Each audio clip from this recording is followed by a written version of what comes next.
ईशा की जान है खतरे में। सूरज ईशा के बचाने के कर रहा है कोशिश। आकाश ने चल दिया एक नया चला। मेरे प्यारे दोस्तों, आपका फेवरेट टीवी सीरियल पति ब्रह्मचारी के अगला ट्रैक बहुत ही इंटरेस्टिंग होने वाला है, जहां पर दोस्तों देखेंगे कि अब आकाश अपनी पत्नी ईशा को खतरे में डालने वाला है। लेकिन दोस्तों, आकाश का मकसद ईशा नहीं रहती है, उसका मकसद तो सूरज रहता है। आकाश बहुत प्रयास कर लिया सूरज को बर्बाद करने के लिए, लेकिन कुछ भी नहीं हुआ। हर वक्त ईशा जाती है और आकाश को बचा लेती है। यहाँ तक कि दोस्तों आरव और सूरज के बीच दोस्ती भी हो जाती, दोनों के बीच की गलतफहमियां दूर हो जाती। अब दोस्तों आकाश एक गहरा साजिश रास्ता हुआ नजर आएगा। यहाँ पर दोस्तों वो अपने प्रोफेशनल गुंडे को फोन करेगा और पूरी तरह से लोकेशन बताएगा अपनी पत्नी का, क्योंकि दोस्तों आकाश जानता है कि ईशा अगर खतरे में रहेगी तो सूरज खुद उसको बचाने जाएगा। उसका असली मकसद दोस्तों सूरज रहता है और सूरज को जान से वो मरवाने के लिए गुंडों को फोन कर दिया है। इधर दोस्तों ईशा और सूरज प्यार भरी मोमेंट देखेंगे कि ऑफिस में कर रहे होते हैं।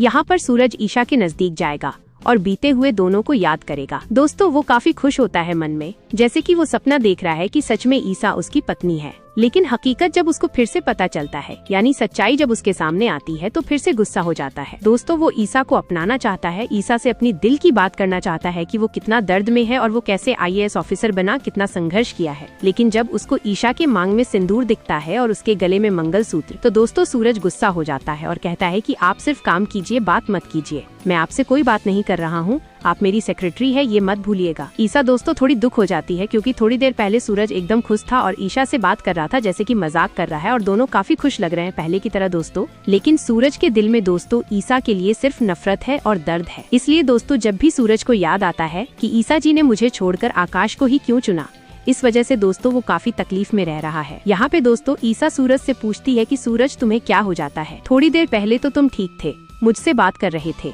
तुमने मुझे प्रॉमिस किया था कि अगर मैं आरव और तुमको एक कर दूंगी तो तुम मेरे बात मानोगे। तुम अपना प्रॉमिस क्यों तोड़ रहे हो? लेकिन सूरज कहता है कि मैं कोई प्रॉमिस नहीं तोड़ रहा हूँ, लेकिन ये ऑफिस है, यहाँ पर सिर्फ काम होगा, यहाँ पर कर्मचारी है। क्या सोचेंगे कि एक IAS ऑफिसर एक सेक्रेटरी से बात कर रहा है? तरह तरह के बात फैलाएंगे मेरे बारे में। और वैसे भी हम दोनों का रिश्ता दोस्ती वाला नहीं है। मेरा सिर्फ एक ही दोस्त है, वो है बंटी।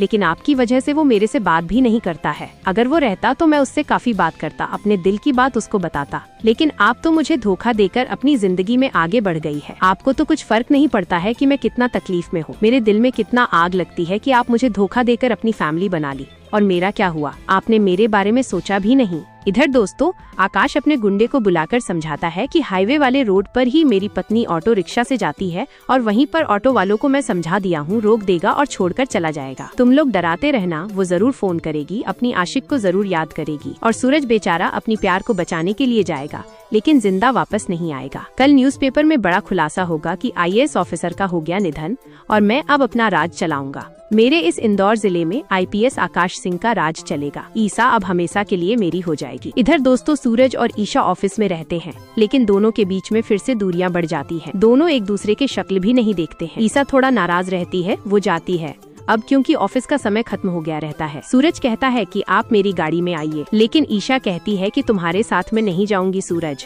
जब तुमको मन करता है तो तुम ठीक से बात करते हो और फिर तुम मुझ पर गुस्सा हो जाते हो। वही सवाल तुम बार बार पूछते हो कि मैं तुमको धोखा दिया है। लेकिन अगर मैं तुमको गहराई तक ले जाऊंगी तो तुम्हें यकीन आ जाएगा कि मैं तुम्हें कोई धोखा नहीं दिया है। लेकिन मैं तुमको सच्चाई कभी नहीं बताऊंगी, क्योंकि अगर तुम्हें सच्चाई बता दूंगी तो मैं मुसीबत में पड़ जाऊंगी और मैं किसी को वादा किया हूँ, लेकिन तुम्हारे साथ बहस नहीं कर सकती हूँ, क्योंकि तुम पूरी बात जानने के लिए मेरे पीछे पड़ जाओगे। गुस्से में दोस्तों बिना कार के ही ईशा जाती है और सूरज की गाड़ी में बैठी भी नहीं है। इधर एक ऑटो रिक्शा पहले से ही आता है, वो आकाश का आदमी रहता है, थोड़ा गुंडा वाला शक्ल रहता है और ऑटो में ऑलरेडी से 2 गुंडे रहते हैं। ईशा जब उन तीनों को देखती है तो थोड़ी उसको अजीब लगता है, लेकिन बैठने से शुरू में मना करती है। लेकिन ड्राइवर थोड़ा कहता है कि ये मेरे कस्टमर है, यही आगे उतर जाएंगे, मैं आपको छोड़ दूंगा। ईशा को किसी तरह मान लेता है और दोस्तों ईशा बैठ जाती है। लेकिन दोस्तों उसको नहीं मालूम है कि उसके साथ क्या होने वाला है। ऑटो वाला ऑटो तेज रफ्तार में ले जाता है और हाईवे के बीच में ले जाता है, जबकि दोस्तों ईशा का घर एकदम अलग रास्ता में था। ईशा काफी चिल्लाती है, लेकिन कहता है कि मैडम साहब को छोड़ देता हूँ, आपको मैं शॉर्टकट में लेकर चला जाऊंगा। लेकिन ईशा को पूरा विश्वास हो गया है कि जरूर कोई गड़बड़ है। वो काफी चिल्लाती है और कहती है कि मैं यहीं पर कूद जाऊंगी, आप रोक दीजिए। ऑटो रिक्शा में 2 गुंडे रहते हैं और बंदूक दिखाते हैं और कहते हैं कि ज्यादा चलाइए मत, वरना आप यहीं पर खत्म हो जाएंगी, चुपचाप चलिए। अब दोस्तों ईशा काफी डर जाती है, क्योंकि अब जान जाती है कि गुंडे उसके पीछे पड़ गए हैं। ईसा दोस्तों ऑटो स्लो रहता है तो ऑटो से कूद जाती है और दोस्तों जंगल के जरिए भागने की कोशिश करती है। लेकिन दोस्तों जैसे ही थोड़ी दूर जाती है, रोड पर ही हाईवे के बीच में जाती है, लेकिन 2 गुंडे हाईवे पर ही रहते हैं। और दोस्तों इधर आकाश भी अपने गाड़ी लेकर आया रहता है, लेकिन वो कान में हेडफोन लगाया हुआ रहता है क्योंकि असली मालिक तो वही है, सर करना मत वही करवा रहा है। ईसा चिल्लाती है आकाश, लेकिन आकाश ईसा को देखकर भी अनजना कर देता है और ऐसे जताता है कि ताकि उसकी कोई नजर नहीं आ रहा है। अब दोस्तों ईसा समझती है कि जरूर इसमें आकाश का ही हाथ होगा। पूरी तरह से गुंडे ईसा को घेर लेते हैं। अब दोस्तों कुछ सारे गुंडे हाथ में डंडे लिए रहते हैं, जैसे कि ईसा को मारने के लिए आगे बढ़ रहे हैं। ईसा गुंडे को कड़वी आवाज में और गुस्से में रहती है कि आगे मत बढ़ो, मैं बहुत खतरनाक हूँ।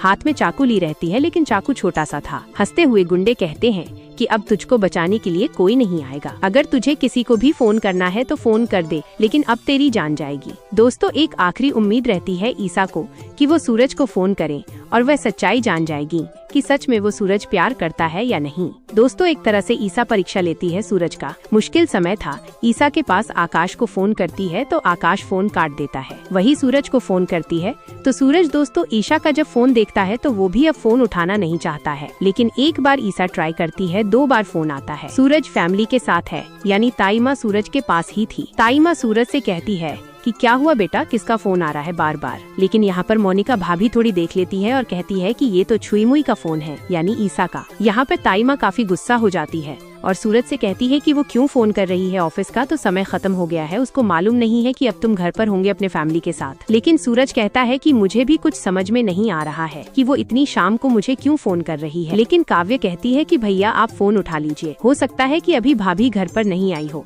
क्योंकि थोड़ी देर पहले ही मेहिका का फोन आया था और बता रही है कि अभी मम्मी घर पर नहीं आई है। लेकिन सूरज कहता है कि वो तो कब का निकल गई थी, मैंने तो खुद कहा था कि मैं उनको आगे तक छोड़ दूं, लेकिन उन्होंने मना कर दी थी। हम दोनों के बीच में फिर से कुछ अनबन हो गया है। अब दोस्तों फिर से आखिरी बार फोन ईसा लगाती है तो अब की बार सूरज फोन उठा लेता है, गुस्सा हो जाता है। लेकिन अब की बार फोन गुंडा लिए रहते हैं और कहते हैं कि अगर तुम इस लड़की को जिंदा देखना चाहते हो तो मेरे भेजे हुए लोकेशन पर आ जाओ, वरना ये लड़की को हम लोग मार देंगे। दोस्तों वीडियो कॉल पे चाकू दिखाते हैं। इधर दोस्तों सूरज काफी हैरान हो जाता है कि ईशा की जान खतरे में है। सूरज के घर वाले भी जान जाते हैं। लेकिन दोस्तों यहाँ पे ताई माँ सूरज से कहती है कि तुझे जाने की कोई जरूरत नहीं है बेटा, तू जाएगा तो तेरा भी जान खतरे में पड़ सकता है। वो तो अपने पति को फोन कर सकती है, वो तो IPS अधिकारी है, पुलिस वाला है, जरूर कुछ करेगा, तू क्यों बीच में पड़ रहा है। लेकिन दोस्तों यहाँ पर अब सूरज किसी का बात नहीं मानता है, अपने घर वाले के खिलाफ जाता है और कहता है कि वो मेरी जिम्मेदारी है, मैं जिले का IAS ऑफिसर हूँ, अगर उन्हें कुछ हो गया तो मैं क्या जवाब दूंगा मीडिया वालों को, वैसे भी मीडिया वाले हमारे पीछे पड़े हुए हैं। अब दोस्तों सूरज तेज रफ्तार में जाता है गाड़ी से। इधर गुंडे तो दोस्तों उसी का इंतजार कर रहे होते हैं। आकाश जब देखता है कि अब सूरज आने वाला है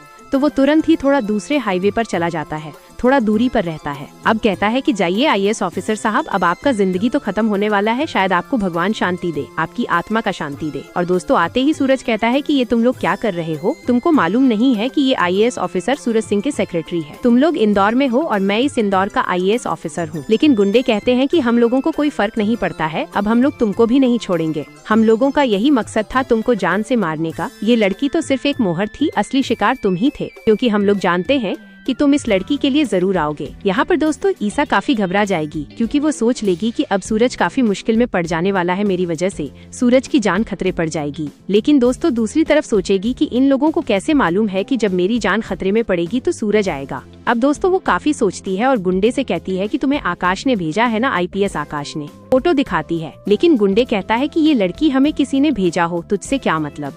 ईशा दोस्तों सूरज से कहती है कि सूरज तुम यहाँ से चले जाओ, ये लोग मुझे कभी कुछ नहीं कर पाएंगे, ये आकाश की एक चाल है तुमको जान से मरवाने। लेकिन दोस्तों सूरज गुस्सा हो जाता है ईसा पर और कहता है कि मैं नहीं जानता हूँ कि किसकी चल, मैंने आपसे कहा था कि चलिए आप मेरे साथ, लेकिन आपने मना कर दी थी। इधर गुंडे दोस्तों सूरज की तरफ आगे बढ़ते हैं, लेकिन गुंडों को नहीं मालूम है कि सूरज उन सब का बाप है, वो तो गुंडे का ही आप है। जैसे ही डंडे से मारने की कोशिश करते हैं, सूरज सिर्फ एक हाथ में ही दोनों को मार देता है। जैसे ही दोनों को मारता है गुंडे चौंक जाते हैं। उधर 4 गुंडे और जाते हैं सूरज को मारने के लिए, लेकिन सबकी पिटाई करता है सूरज। अब दोस्तों खूब मारता है, कहता है कि तुम लोगों को हिम्मत कैसे हुई कि तुम लोग मेरे प्यार को मारोगे। यहाँ पर दोस्तों ईसा हैरान हो जाएगी कि सूरज के मुँह से मैं क्या सुन रहा हूँ, वो आज भी मुझसे प्यार करता है, वो काफी खुश होगी। इधर आकाश काफी दुख होगा कि ये क्या हो रहा है, मेरा प्लेन अब की बार खेल नहीं होना चाहिए, ये लोग क्यों कमजोर पड़ रहे हैं, ये अकेला सूरज इन लोगों पर हावी हो रहा है। तो अब आकाश काफी तरह से कोशिश करता है, लेकिन ईशा की नजर पड़ जाती है। आकाश काफी चौंक जाता है, लेकिन तेजी में गाड़ी लेकर चला जाता है।